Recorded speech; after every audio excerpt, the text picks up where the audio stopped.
Welcome to another episode of Empowered. My name is Luis Carlos Estrada, and today we have our special guest, Boy Magallanes. Welcome to Empowered. How are you doing today? Doing well. Thank you.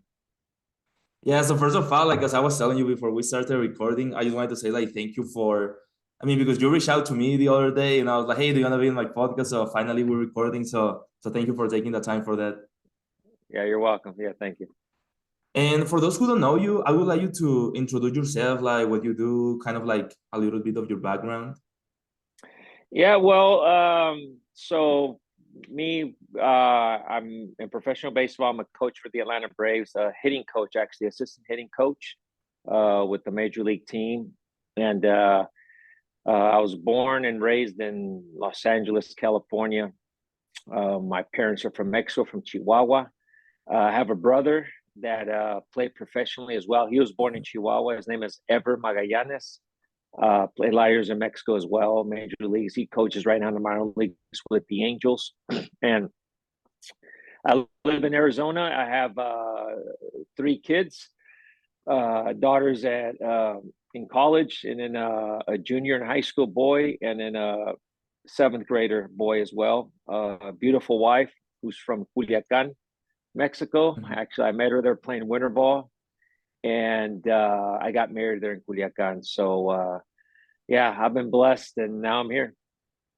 Yeah, and also I was kind of like doing my research the other day, and I realized like it took you around 30 years to get into the majors. I would like you to tell me more about this story, how what your process of right now like being in the majors.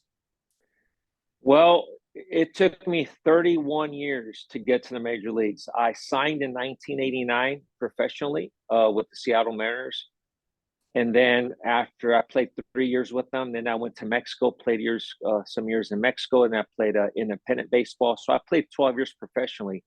Then I went into coaching in 2002, and uh, I started coaching rookie ball hitting coach, and I moved up. I managed in the minor leagues as well. And then in two in 2020, the COVID year, I was with the Atlanta Braves. I was a AAA hitting coach, but they asked me to stay with the team because the rosters expanded, so they need an extra coach. And then after that season, they called me in the off season, like in November, said, "Hey, we're gonna bring you up to be official big league coach with us, assistant hitting coach."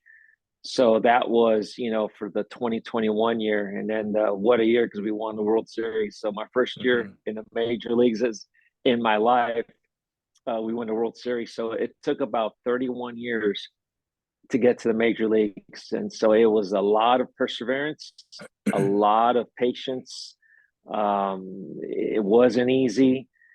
Times I wanted to quit, didn't quit, just say, I want to keep doing it because I love what I do. But man, I didn't want that opportunity to be in the big leagues, and God gave it to me. So now I'm here talking to you. It's been great.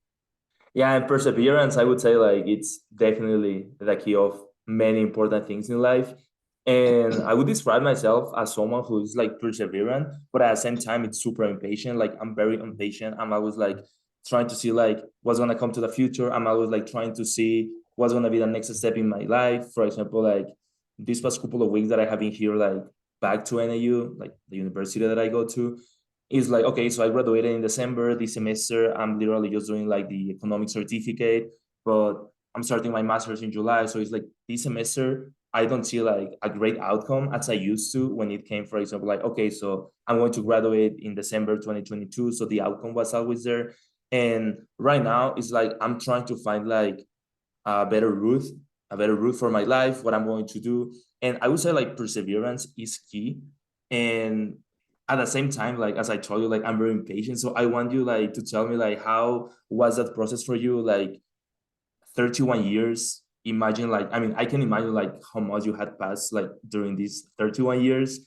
Like all these like difficult moments. You said like there were like some times where you wanted to quit. So I want you to tell me more about the perseverance aspect of you, you know? Well, first of all, when you have a passion for something and you have a dream, you chase it, and nothing stops you. I'm a big believer in that when you have something that you strive for, that you really want, you do whatever it takes to get it. And that's what I do. It's like when I want something, I do everything I can to go get it, and nothing's going to stop me. But there's times where the human factor comes in inside. You're going, man, is it ever going to happen? When do I quit? When do I stop? When do I go something else? But you know what, Luis, the one thing that has kept me going has been my faith in God. And I put everything in God's hands. I believe that God has a plan for us. And his plan is to prosper us and not to harm us. His plan is to give us a hope in the future. And I try to put it in his hands. Okay, I'm going to wait. And if I need to wait a long time, I'll do it. And the one thing that I found out by reading the Bible and studying and seeing how God blesses people. When I read the Bible, it's everything's ahead. Everything's out here. It's years down the road. It's never right now. You know, he took Abraham. I'm going to give you a son, and he says, "What do you mean? I'm old." And it took him 25 years, 30 years, whatever, to give him that son. You know, King David, he anointed him king when he was a teenager, but he didn't become king till 13 years later. You know, the promised land, he took Israel out of Egypt 40 years to get to the promised land. You know, Jesus didn't start his ministry till the age of 33. You know, everything he looks at in the future. He doesn't give us the blessing right now because he's preparing us. Mm-hmm. So with me, it's like I go, okay, if I'm not ready, then I got to keep learning.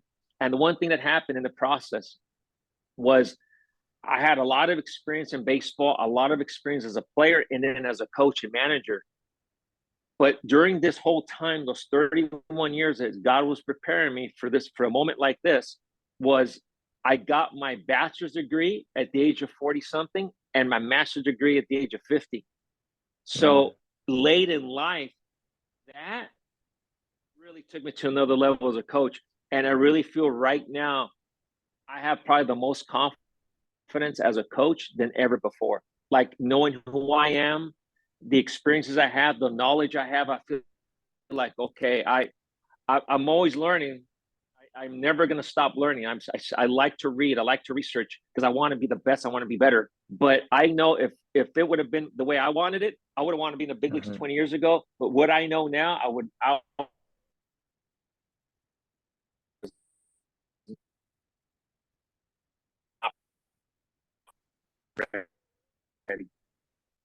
I think you got caught. And so when the failure, and all of a sudden, man, excuse me. Oh, I think you got Can you caught. hear Like me? I wasn't. Now I can hear you. Yeah. Okay. Yeah. You So just got frozen. Yeah. Okay, frozen. Yeah. So anyway, so that's something that for me, you just want to just be perseverance. That's what I believe in, and just the process. It's like keep being molded, keep having experience, and keep getting better until you're ready for that opportunity. Okay, yeah. And I wanted to ask you, like, how do you develop a strong mentality? Because, for example, as an athlete, it's always like, I was talking to Luis Alfonso Garcia the other day when we were interviewing like Jiro Martinez, and I remember that he said that in baseball, I mean, as a hitter, you can fail 7 times and then get 3 hits, and then you're a superstar, right? So I think baseball is a sport where you have more failures than successes, and you can still be like a superstar. But how do you develop a strong mentality so these failures don't affect you? Well, to me, it's everything is a mindset. How do you look at it? The mindset. Okay, if I look at me getting 2 hits every 10 at bats, and I look at that as failing, then I'm going to fail. If I look at getting 3 hits in every 10 at bats as failing, then I'm going to fail. The point is the way I look at it is it's a mindset. How do you look at something? And it all depends on the outlook of it. So for me, it's the process. You got to control what you can control. I'm saying this because I end up getting, I have a master's degree in performance psychology. So it's something that really helps me out, with terms of the mental part. Not only do I have the experience in baseball and all the years experience of playing and coaching, but also now I have a degree in that, in the psychology part of Mm-hmm. it. So I have now the technical skills, you can provide. Yeah. So the mentality is it's all control what you can control. So what can I control? Can I control getting a hit? No. Can I control giving a good swing? No. Because if I could, then I would have a good swing every single time. Can I control swinging at strikes? Not really. The reason why I can't control swinging at Mm-hmm. strikes is because I'm going to swing a ball sometimes. So Mm-hmm. if I can't control that, then what can I control? I can control my effort. I can control my attitude, and I can control my mindset. So that's what I can control. So now I don't worry about all the other stuff. Now I'm just going to worry. This is all I worry about. In this case of not only just in baseball physically, but let's say, okay, what can I do for me to go where we need to go? It's like, okay, what can I control? I can control studying. You can Mm-hmm. control that. I can control waiting. You can control that because you don't want to, but you can control that. Mm-hmm. What can I do? My effort. I can control studying. I can control the thoughts that go in my head. I can control that. I can get those thoughts out. But you got to practice it and be mindful of that. So that's how you Mm-hmm. get through all those tough times. And it takes practice. They say that I ask people the percentage uh, of mental is baseball or hitting. And the majority of people say 90%. Then go, okay, if it's 90% mental, if hitting is 90% mental, how much percentage of that do you practice the mental game? And they all go, gee, Mm-hmm. some say 0, some say 5%. And I'm like, well, isn't that amazing? If it's 90%, why do you only practice at 5%? So Mm-hmm. the point is that, okay, practice your mental state. So we all need it, not just as an athlete, in anything. We need to practice that. And how do I control this? Because everything starts with that. How I look at it, how my Yeah. mental state is, that's going to give me the success in the future. So it's practice, and you got to go through Mm-hmm. the tools. Yeah, and now that you're a coach, how do you organize your thoughts before giving advice to your players? Because now that you have the experience in like the performance psychology and like your 31 years of experience as a player and as a coach, now that you have like all this experience, I'm pretty sure that you feel super comfortable now. But how do you organize your thoughts before giving an advice? Well, first of all, I want to get to know the player first. Mm-hmm. So I don't coach baseball players, I coach people.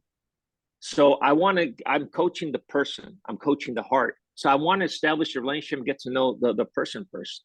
How does he think? How does he perceive things? How's his personality? What type of learning? How does he learn? And once you get to know him, that's when I can throw things out.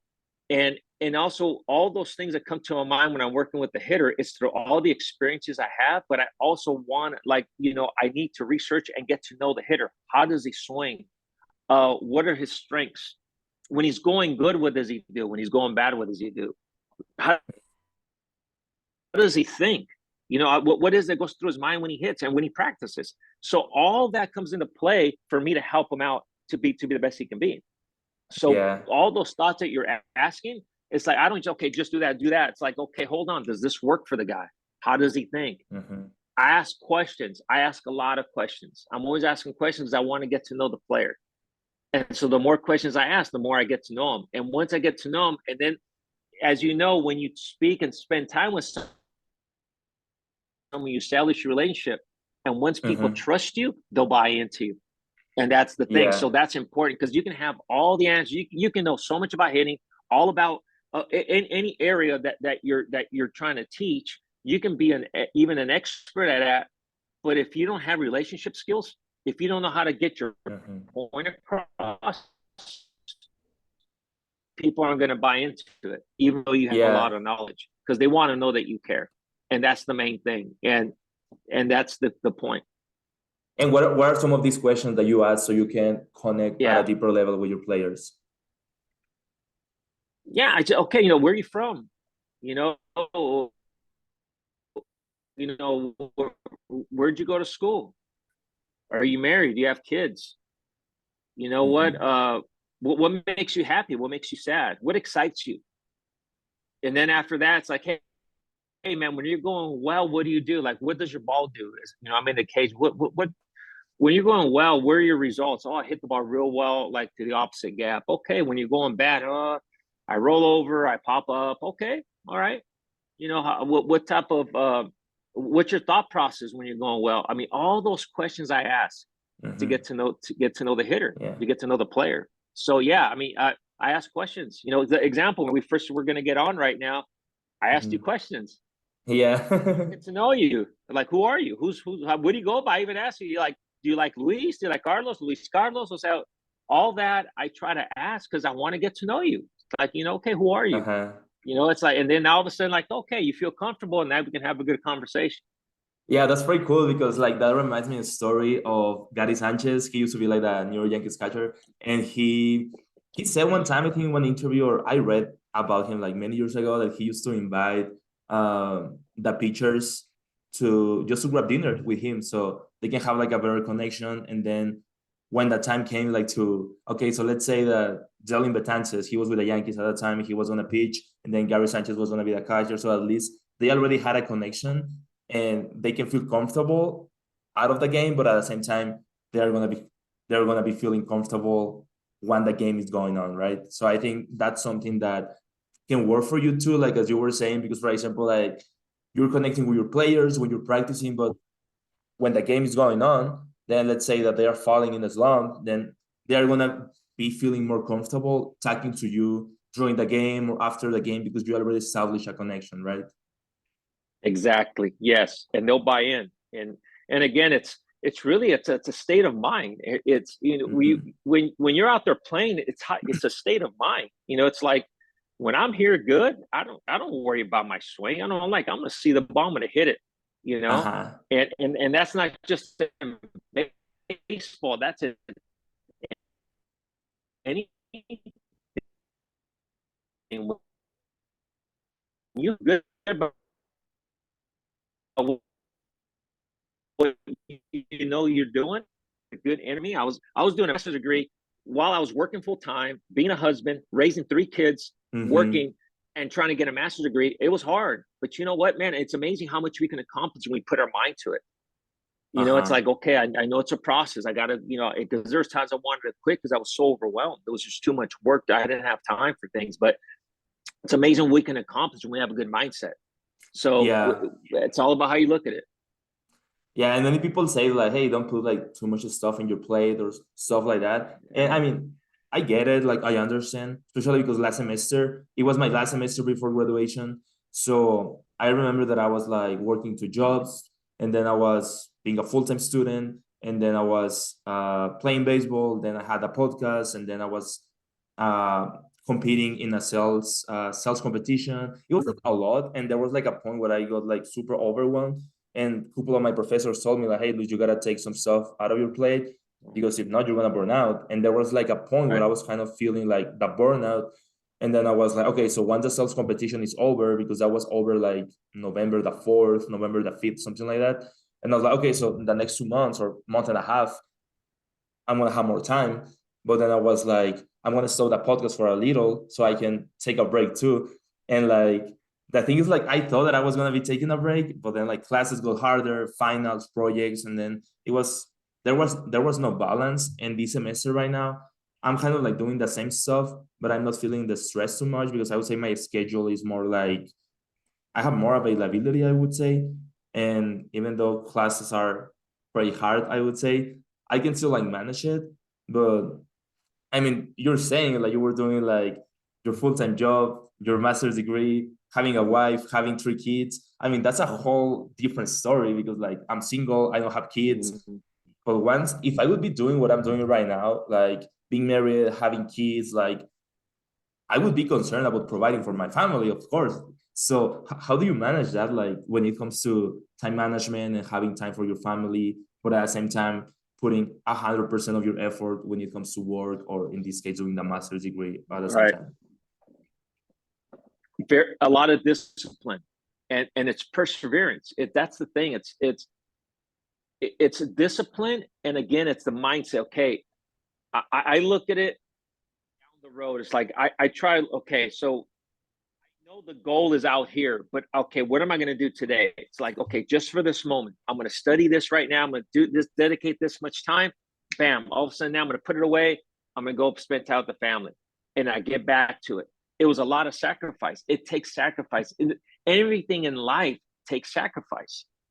You know, for us to have victory, it takes sacrifice. For us to have success, it takes sacrifice. And that's in everything in life, not just anything that we do. There's sacrifices involved. So with that said, it takes a lot of discipline to do that. And again, I talked about the mindset. It's like, how do I look at it? Because I wanted to quit many times. I was overwhelmed and stressed and like, this isn't worth it, you know. But then, like, you know, I had a good support system. My family supporting me, my wife, my kids. They said, "Come on, Dad, I know you can do it. You know, this is going to be good," and they supported me. But again, and with me, it's my first of all, my faith in God is huge because He's the one who gives me my strength. It's like I go, okay, what do you want me to do, Lord? And He's like, come on, you can do everything through me. Let's go. I'm gonna give you the strength. Now you go do it. Now I'm like going, okay, Yeah. come on, let's go do it. And so that's how I look at it. It's for me, it's the way the mindset and the discipline. It takes a lot of discipline to come out ahead. And everything, it's so worthwhile after you accomplish it. Oh my gosh, it's like it Uh-huh. is so cool. It's like I did it, and now you can enjoy it, and now I'm reaping the fruits of that. And now I get built up when I go through that because we're building things, we're building ourselves stronger. So by me going through that, I became stronger and stronger and stronger. Now I feel like I can do even more things, you know, because I built that in me. It's like, okay, if I can do that, I know I can do this. Yeah, and moving more like into the baseball area, how do you um I don't know, how can you relate like Mexico and the US when it comes to baseball? Because you had experience in the US, you had experience in Mexico, now you're involved in both. You were just selected to be the hitting coach of Mexico team for the World Baseball Classic. Mhm. So, what are some of the main differences that you see? Some stuff like you can probably say, okay, so I like this about the US, I like this about Mexico, so let's combine it. How's that for you? Well, you know what? First of all, it's been quite a few years since I've been in Mexico for baseball, either for coaching or playing. Obviously, playing a lot of years ago, um, but I just think what we have in the United States, we have so much information. It's probably the technical part of the technology is probably more advanced than in Mexico, but in terms of how you plan for a pitcher, the baseball is the same. You know, it's like, Mm-hmm. you know, what does a guy throw? Everyone's still talking. Everyone is still trying to prepare. So to me, that's the same. The only I think the difference between here and there would be just there's a lot more technology here. We're very advanced in the United States with technology, with reports, with the computers and all that, with analytics. We're very advanced in that here. But and that's where I think in Mexico it's a little bit behind in that, and I think in other Mm-hmm. countries as well. But we're pretty advanced in that. But besides that, I mean, you got some really good baseball players. It's like they're Mm-hmm. they're talented as well. They just need some more experience, maybe just need an opportunity to come play here. But for me, it's if there's a difference, it would just be that there's probably a lot more technology here, you know, that's used than over there.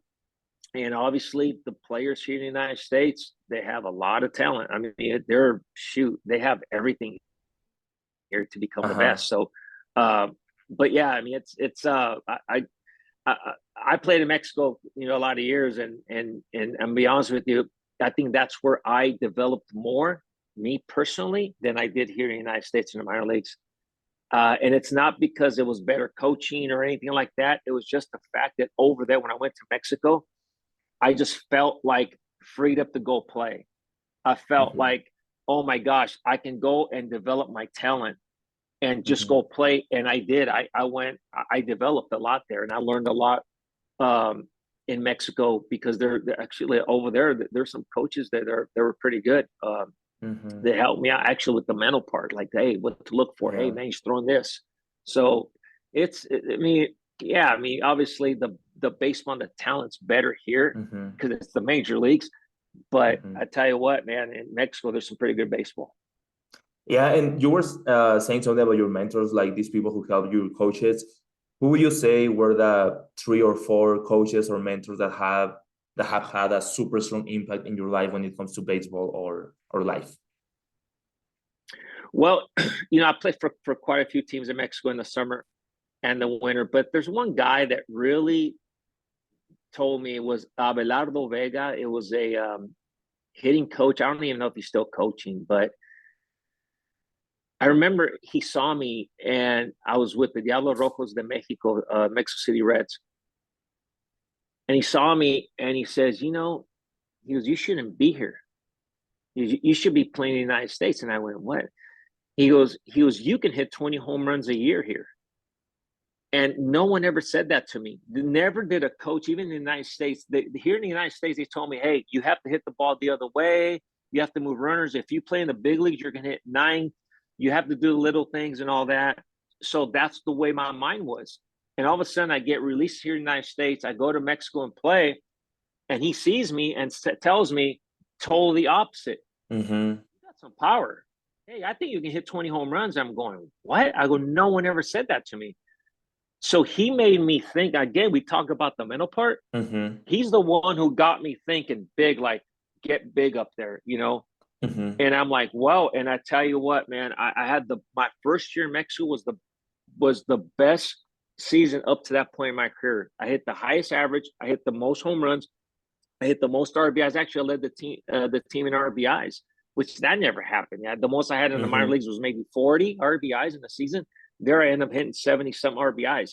The point of this is that if there's someone that really helped me out, and he didn't really tell me about a swing. He didn't teach me the swing. He just had a mentality, made me think like, boom, I'm big, I'm Mm-hmm. good, I can do it, and that helped me out. And then another guy too that helped me out was a Hall of Fame manager, Paquin Estrada. He was a man of not too many words. He didn't really talk to too many people, but he told me one time you shouldn't be here. You should be playing in the United States. You have talent, and that pumped me up. That again, these are people who motivated Mm-hmm. you. So that's why when I said about me, I developed more there than the United States. Here in the United Mm-hmm. States, they had me in a little box. They were like small, like hey, you can't run. Everything they would just tell me everything I couldn't do. Oh, you don't have power, so you got to hit the other way. You can't run, so you better move runners over. Mm-hmm. Uh, you're not that good of a hitter, so you got to do little things. It was just all the stuff that I couldn't do. And I Mm-hmm. go to Mexico, and it was the opposite. It was like, this, you have that. I'm like, whoa. I go, no one ever told me that. And Uh-huh. that's where I just got big. So, which is why now I wanted to study performance psychology Mm-hmm. because I lack confidence and I lack the mental part. And now I studied it. And now I'm trying to help those players out because we can be so negative in coaching. We can overcoach it. And baseball is a negative sport, very negative. So I'm trying to get to where we're positive. Okay, tell me what I can do, not so much what I can't do.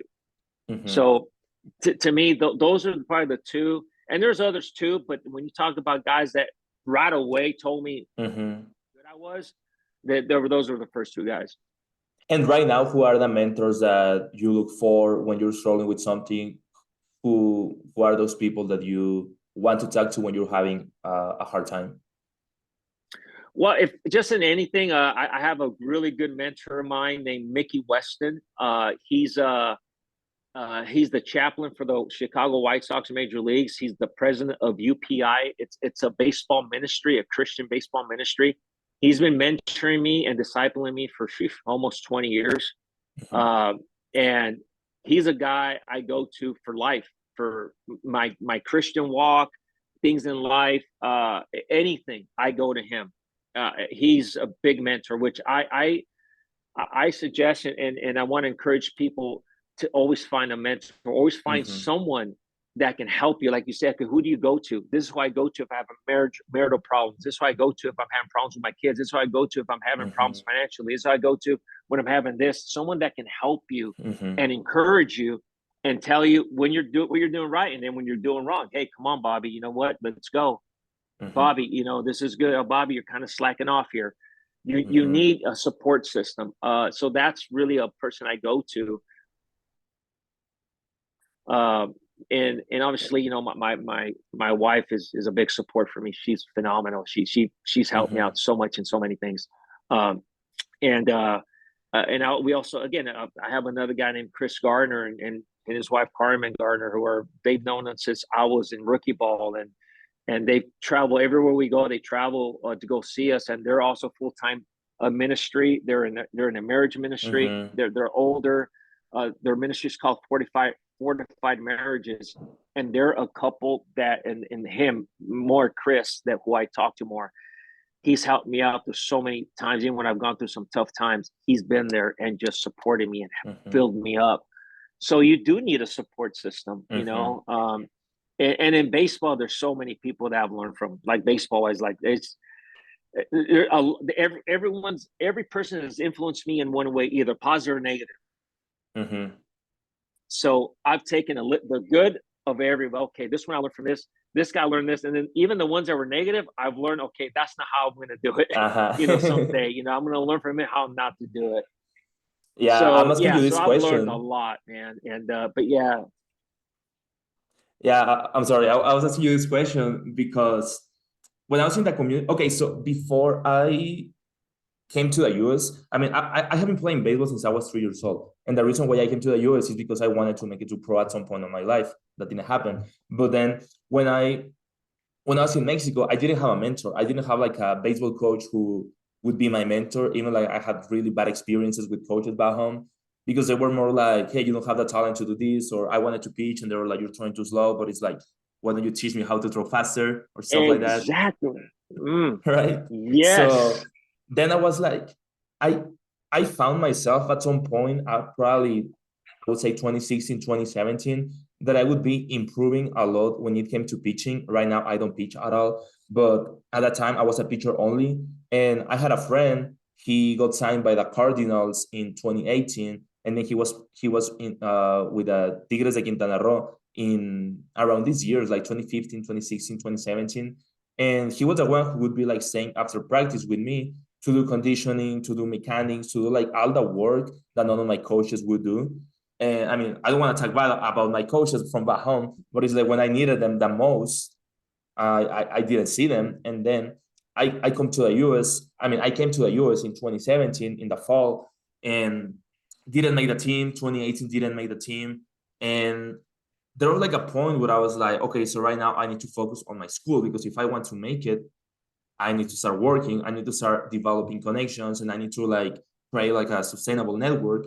And I remember that every single Friday I didn't have classes, so I would show up to school just to make connections, just to see. There was like this building called Missile Lab at a community college, and Angie, Norma, Gabi, my advisors, they were there. They were not my advisors at that time, but I would be just like, hey, this is Luis. I want to know about whatever opportunity. And I developed like a super strong connection with them like since 2018, 2019, and I'm still super close to them. And they helped me navigate a path that I needed to do to make it to university, to be able to transfer.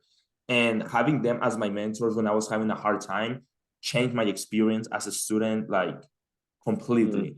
Then I transferred to NAU and I was kind of like attached to them because I was like, they are my mentors. If I need something here, like I'm gonna reach out to them. And I would do it like probably for 3 or 4 times because like the transition from the community college to university was huge for me. And then I was like, I mean, they cannot be my advisors anymore because like they are not understanding what is going on here because it's a different world. So I still reach out to them like when it comes to life stuff sometimes. But when I came to NAU, I was like, I need to find an advisor, right? And my advisors were more like academic advisor. But I was like, I'm trying to find a life advisor. And my first semester, my second semester, I didn't have anyone. And in my third semester, because I was here in NAU only for 4 semesters as an undergrad, and that third semester, I went to this class, and then this professor was saying like a lot of super nice things. And at the end of the class, it was the first day of classes of the spring of 2022. And and I went to talk to him after class, and I was like, "Hey, so I find like you're super interesting. You're super interesting. So I would like you to invite you to my podcast." That was the first thing that I wanted to do with him. And then he was like, "Oh yeah, for sure." So we planned, and then attendance in that class was not mandatory, But for me, it was a pleasure to go to his class because he's the one who developed the Google Maps, Google Earth software. He sold his company to Google. He worked with Steve Jobs at Apple before the iPod, before the iPad, before everything. And he was leading like this company in Kenya, in Africa, where he helped 20,000 families to go from low class to middle class. They planted more than 3 million trees. So it was just like, I want to be surrounded by someone like him because I want to learn as much as I can from him. And then another professor, he was a vice president of marketing at FedEx. I already recorded 2 podcasts with him. And I would say like they two right now are my mentors. Sometimes I go get lunch with them. Sometimes we just stay after class or I go to their office to have a conversation. And I would say that it's never about class content. It's always about life. It's always about marketing, business, things that I want to do in my future. I mean, I'm 23 right now. They are like in their 50s or 60s. So I'm like, and I've told them I want to have at some point in my life the experience that you have. I want to be able to talk about marketing. I want to be able to understand how business works as you can do right now. So having a mentor in your life, as you were saying, it's super important. Like when I was in the community college, it helped me a lot. And then the 3 semesters or 2 semesters and a half that I was here having no mentors, I needed them, right? And right now that I have my mentors, it's like I feel more like confident on myself because as you were saying, like when you win the Diablos Rojos de Mexico, that your coach was telling you, hey, you can hit 20 home runs. And you were like, oh, no one had told me that before. Or you probably didn't feel capable of doing that until that person encouraged you, right? Or empower you. And one time that I had a conversation with these professors, they were telling me, hey, Luis, you have that potential to do this, and that. And I was like, if they are seeing things that I don't see in myself, I think that's something positive, right? So what do you think about it? Like when you have like these mentors that empower you to see things that you don't see in yourself. That is huge. That's the thing. You know, we get empowered. You know, that's where we're here.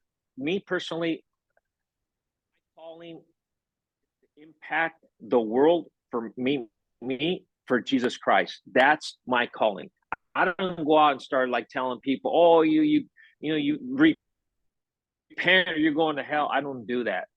But my purpose in life is here is to serve God and to impact his life. This conversation here will impact someone's life, you know. And so the point what I'm saying is that that's what we need. We need people who are going to help us and empower us because we need one another. We were not created to live life alone. We weren't.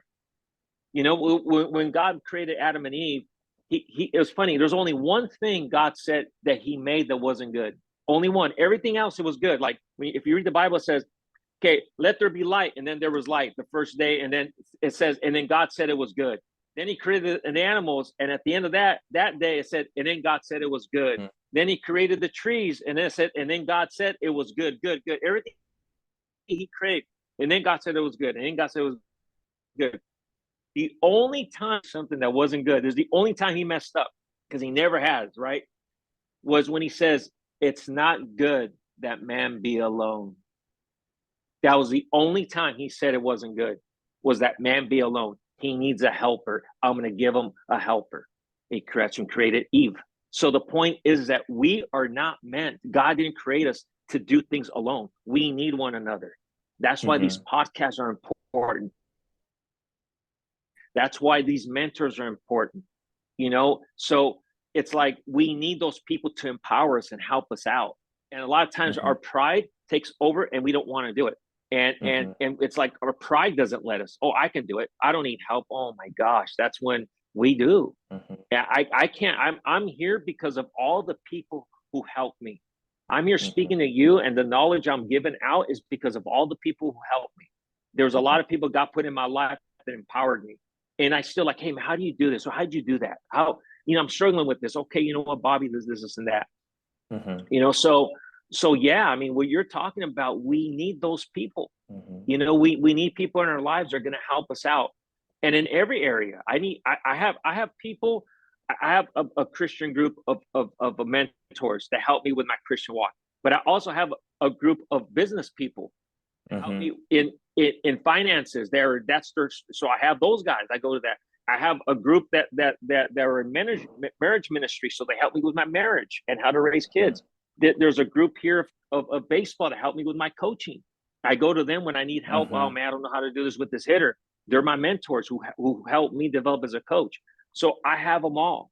So I have every Yeah. type of area in my life. I have mentors in each one of those areas because that's their expertise. So I need that.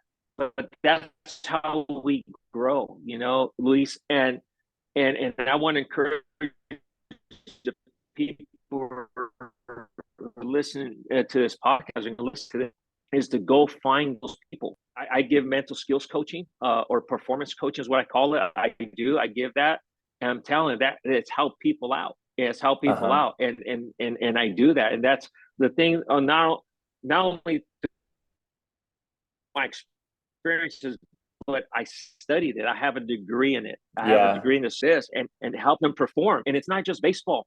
Mental performance is not just in sports. Mental performance is in business. Mental performance is if you're a lawyer. Mental performance is if you're a doctor, because we're always performing. We're trying to be Mm-hmm. the best that we can be because we're performing. A doctor or a surgeon's performing a surgery. How can he be the best performer in that? A lawyer's performing in court. How can he be the best performer in court? An athlete, a Yeah. coach, a businessman, an owner of a business. How can he Mm-hmm. become the best? That's what I do. I teach that, and again, even I do it, remotely as well. But that's what I do. So Mm-hmm. I love. I have a passion for that. That's what my calling is. Yeah. Oh wow. That's super cool that you're saying this, because I would say that many people are gonna get like, I mean, yeah, many people are going to understand what you're saying, and they might be probably start finding a mentor. And yeah, as you said, like these mentors have changed your life. Some of these mentors have changed my life as well. And right now, like I would like to move more into the World Series thing. I want you to tell me about that path. How do you and the Braves make it to the World Series in 2021? Well, to me, it's by the hand of God that we got there because it was, man, you talk about perseverance. We were a team that had a lot of injuries. We lost Ronald Acuna injury. We lost pitchers to injury. We lost our catcher to an injury. He was our 4-hole hitter at the time. We had so many injuries. Our whole outfield got injured, and it was like, what now? All our outfield, our top hitters, everyone all three outfielders got injured. So we're like, okay, what do we do? Starting pitchers got hurt, some relievers got hurt. We just had so many injuries, and so our GM Alex Anthopoulos did a great job of making trades at the trade deadline. We revamped our team, and he brought the pieces in. And when those guys came in, we just clicked. We just happened to all of a sudden click. And again, it's perseverance. It was hard. It's just our manager setting a good culture too in the clubhouse, like positive. He was so he's such a positive man. Brian Snicker, very positive man, and the guys love playing for him. But he set that culture like, hey, we'll be okay. Let's keep going forward. Never know what can happen. And before you know it, okay, we make the playoffs. We win the division, and we just kept going from there. Mm-hmm. We just rolled, and we got hot, and we ended up winning the whole thing. But it's perseverance, and that's where when they ask me about, because I get a lot of questions like, how is that? I go, if I can describe that season in one word, it's perseverance. Mm-hmm. You know what? And so we don't even know what can happen. That's why baseball's so awesome. We don't even know what can happen. And there's 2 verses in the Bible that come to mind. And one of them is this one. It says, no eye has seen and no ear has heard what God has in store for those who love him. It's like Mm-hmm. we don't even know. Like, really, we won the World Series after everything we went through. But Mm-hmm. no one can imagine that except God. And then the other one is those who persevere till the end shall be saved. So you have to persevere so that you can lack nothing. You got to go through the process. But those who persevere till the end are the ones who are going to win. And it happened. It happened. It's like we keep going. We could have quit. We could say, you know what, throw in the towel. Our GM could have thrown in the towel, but he says because we were like being like 5 games under 500 and like 5 or 7 games out of first place at the trade deadline, and he made those trades to still win. We're like going, man, I thought we were just gonna let's just go trade some of these veterans to go get some prospects. No, he went and traded to let's see if we can win, and we won. We won the whole thing. I mean, that's persevering. That's believing. That's like, wow, that's faith. So we persevered till the end, and we won. And so that's how I can describe the World Series season. Yeah, how do you deal with these players that are superstars? Because I would say that it's not very easy probably to coach someone who that is like one of the best players in the majors. Probably it's different to coach someone who is just starting because they are more like coachable. But at the same time, there can be like superstars that are pretty coachable. But how do you deal with these baseball players that are not easy to coach? First of all, love on them. Love on them. It's show them love. Show them that accept them for who they are. And yeah, the thing I when I coach, teach, or even raise my kids, if I'm going to discipline them or if I'm going to correct them, I correct the behavior, not the person. So I'll tell them, hey man, you know what? This attitude here is not good. I love you, like the person, the player. I love them. I'm not talking about the player. I'm talking about the behavior, the attitude. That's what needs to get going, but not the person, because I love the person. So to me, it's love on the person, love on them, and accept them for who they are and how they are. But again, correct the behavior or the attitude. That's what you're correcting, not the person. The person I love. I love that person, but that behavior probably isn't going to work. But again, I talked from the beginning here of this podcast was you got to establish relationships. Once you know what, before you correct anything or coach or teach, get to know the player. Who is this person? Love on them. And they're like, man, this guy cares about me. And once they know you care, once they know that you're in their corner and then you accept them and you know what, you're not going to judge them, that you love them how they are, then when you tell them something, they'll listen. So all that stuff, I accept them. There's certain things I don't like or I think it's not right. In the long run, it's going to hurt the player and it's going to hurt the team. But it's a behavior that you're correcting or an attitude, not the person. I love the person. I love that guy, and I'm just trying to correct him so he can become better. Yeah, you're right. That's something that reminds me of my dad that you said. He says something like, I'm trying to translate it right now, be hard with a problem, but be easy with a person. You know what I mean? Yeah, like, it's true. Sé duro con el problema y Sí, así es. right? With a problem, not with a person all the time. And another question is like, what is some stuff that happen in the majors that we don't see from, like, we don't see in the TV, we don't see in the media, stuff like that? What is some of this cool stuff that happens in the majors that it's only there that people don't get to see? Me personally, I'll answer that question.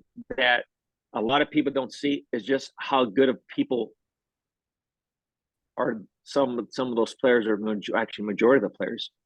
They do a lot of good stuff. People don't see that. What they how they take care of somebody. How maybe they'll go do something in the community. How they are in. How they'll pump a teammate up. They don't see that. How they gave something to somebody to help them out. That those are the things that a lot of people don't see that happen. And there's some really good people, really are, more than people think. Oh, this guy's this guy. They see him doing all this stuff, but what they don't see is just how good of a heart this person's got. Because when they're out there competing, they're trying to win. All of a sudden the game is over, and they become a dad, they become a friend, they become a husband, whatever. That's who they are. Baseball is what they do. It's not who they are. They're not a baseball player. That's what they do. That's not who they are. Exactly. And they are really good people, and they do a lot of good things in the community to help more, and that doesn't come out in the press. That's what people don't know. So yeah, that's something that people don't see, is how they help people, how good of giving they are. That would be pretty cool, like if this kind of stuff gets more exposure. So kids that are growing up that want to make it to the majors or to pro baseball, they can see them as role models, not only for what they do in the field, but most importantly to what they do out of the field, right? And right now here in NAU, I'm working in the athletics department. So most of the time, like I'm always with football players, or yeah, mainly football players, I would say. And the other day I was talking to my supervisor, and they were having a conversation and at some point they said, it's not right that athletes only see themselves as athletes, as their identity, because what's going to happen when they stop being an athlete? You can be an athlete, but that's not like your identity at 100%, because let's say if you get injured, like you can end your career, or if you don't make it, like what are you going to do when you grow up, right? So that's pretty cool that you say that, so people can understand the life behind the athlete, right? Yes. Yes. Okay, just to finish this interview, Bobby, I want to ask you 3 more questions that I told my teammates yesterday that I was going to record this podcast with you, and they told me to ask you 3 questions. One is like, what drills do you recommend to do before a pregame? But for what Hitting. area, like for hitting, what drills to do before a game? To me, it's all depends on the hitter. That's why I can't say, okay, do these 3 drills, because okay, what type of hitter are you? Okay, what's your flaws? What's your strengths or your weaknesses? I can't really answer that because everyone's different, But the one thing I will say this, and it's not going to necessarily be drills, it's just going to be practice, is prepare for the game and make practice tougher than the game. So if a guy's got a dirty slider, then set the machine up for the dirtiest slider you can see. If a guy's got a good fastball, then set the machine up fast as fast. Even if you don't hit it, it's okay.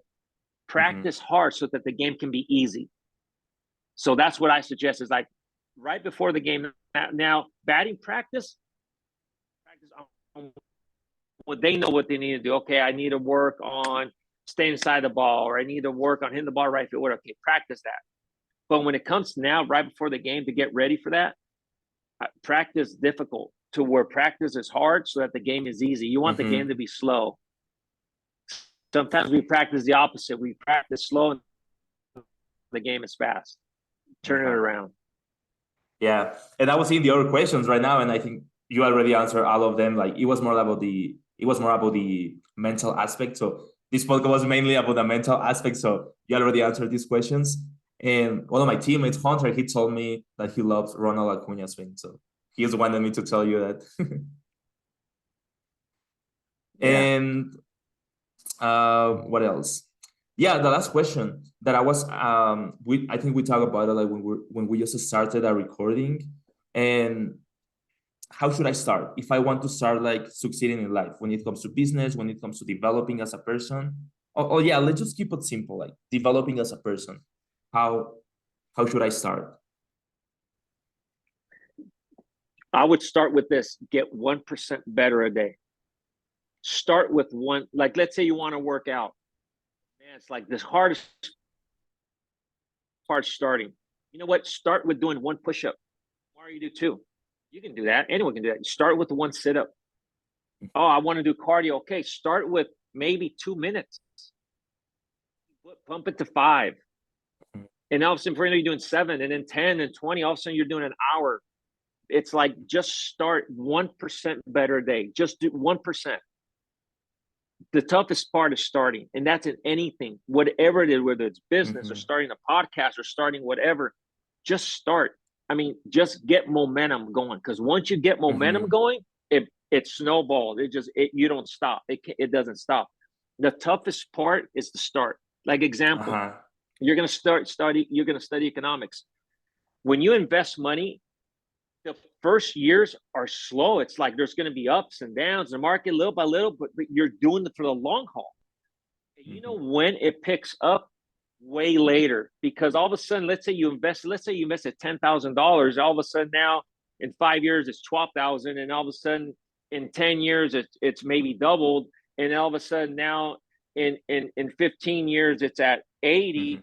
and then in 20 years it's at 100, and then all of a sudden, like on the 30th, 25th year, it's at like 1 million, and that's when you can't stop it.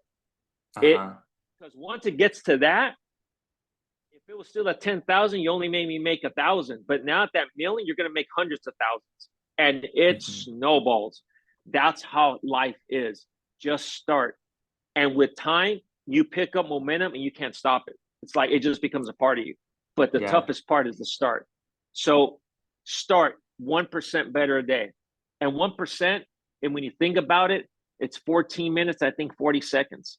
I think that's what 1% of the day is, of 24 Mhm. hours. So to Thank me, you for it's that like, advice. yeah, it's like do 1%, 14 minutes, dedicate 14 minutes of your day, 1% of your day to exercising, 1% of your day to studying, 1%. Just do 1%. That's it. Get Uh-huh. 1% better a day. And before you know it, with time, oh, it multiplies. As you know, compound interest, you know that. So Uh-huh. you can't stop it. Before you know it, you're like, wow, I'm successful. Yeah, thank you for that advice. And that's so funny that almost in every episode of the podcast, we get to this part where we say about the start is the toughest part. And you're Christian, right? So have you ever listened to Emmanuel Espinosa? He had a band called Rojo. Yeah, So I yeah. interviewed him I love in them. September. Really? Yeah, I saw them in concert. They came to our church here in Phoenix, and then I follow them, and I love their music. That's cool because he was in my podcast in September, and I have been following them since 2006 or 2007. And there's like one quote that I go by, like I learned that quote from him that is like empieza donde estás, empieza con lo que tienes. Start where you are and start with what you have. And that was so funny because when I got to interview him in September, we were talking about how important this quote had been like for his life and for my life. And now that you told me like, yeah, the start is the toughest part, I would say that I don't know. I really like this quote, you know. Yeah, it's it. So that's why what can I advice I give? There's no secrets. There's not, oh yeah, if you do this, you'll no. It's like Mhm. just start, because it's the toughest thing to do. A diet. How do I start? Oh gosh, you know what? Just start with the littlest thing. Just today, eliminate bread. Eliminate the tortilla. If you eat six when you're eating every meal, cut it down to five. Then you go to four. Then you go to three. Just start. And before Yeah. you know it, it's like me. I cut down on a lot of things sometimes, and I drink more water now. In the last couple of years, Mhm. but I started with that, and I've lost some weight. It's like you drink more water instead of drinking a Coke or soda or something with sugar. Okay, let me just drink water, and just by doing that, oh my gosh, it's all of a sudden from that it went to maybe eat a little bit better. Just Uh-huh. start. The bottom line is start at 1%. That's it. You don't have to go more. One push up, one sit up, one just one lap around the block where you live, and that's it. Then tomorrow you might do two, then you rest. Then the next day you do three, and then you rest, and then before you know it, you're running a half an hour into an hour. It's just the way to Yeah. just start, but just the bottom line is start. Yeah. Well, Bobby, thank you so much like for being in Empower today. I really appreciate like, your time. And something that I always do at the end of each episode is that now you ask me one or two questions about anything. If a previous guest already asked me this question, like we gotta change it. And yeah, that's how we finish the podcast. So you want me to ask you a question? Yeah, about whatever. Um, you if you had to do 5 years ago to now, something now, what would you have done different 5 years ago that what you know now? I would Say, say you know the what, I would power. have done this different. I would say the power of making connections since the beginning. I would say probably doing the podcast since 5 years ago. I've been doing it for 3 years. But if I would have started like 5 years ago, I mean, right now I would be probably like in episode 200 ish, right? So I'm in episode, this is 121. And I would say the podcast because that's something that I really enjoy. I started just like with monologues, talking about myself, my experiences, and then I started like talking to guests, like to people that I admire. And if I would have started this since the beginning, I would say that my experience as a student when I was having like hard times in the community college mainly, um, I would probably have enjoyed more that journey, and I would probably have felt more empowered because the other day I was saying to a friend about it. Like sometimes having like this boost of or shots of energy or motivation or inspiration that helped me a lot. I don't live for them, but that helped me a lot. And for example, I mean, right now this is like an energy boost for me or like a shot of energy for me because it's like I'm recording with you. I admire you when I recorded with Emmanuel or when I recorded with Luis Alfonso Garcia. Whenever I record with someone that I admire, which is like probably weekly or every 2 or 3 weeks, I get a lot of motivation. Or for example, when I'm at my work in athletics and my supervisors says like, okay, we're gonna do this and that it's gonna be more like to in the professional development area, is like an energy shot, you know. Or when I get to talk to my professor, whenever we get like dinner or lunch, and like they are people that I really admire and people that I see as my role model. So if I would have started this 5 years ago, I would say that these hard times that I passed through, probably they would have been easier. Nice. Good. Yeah. Good. And the last question. Last question is, there's one person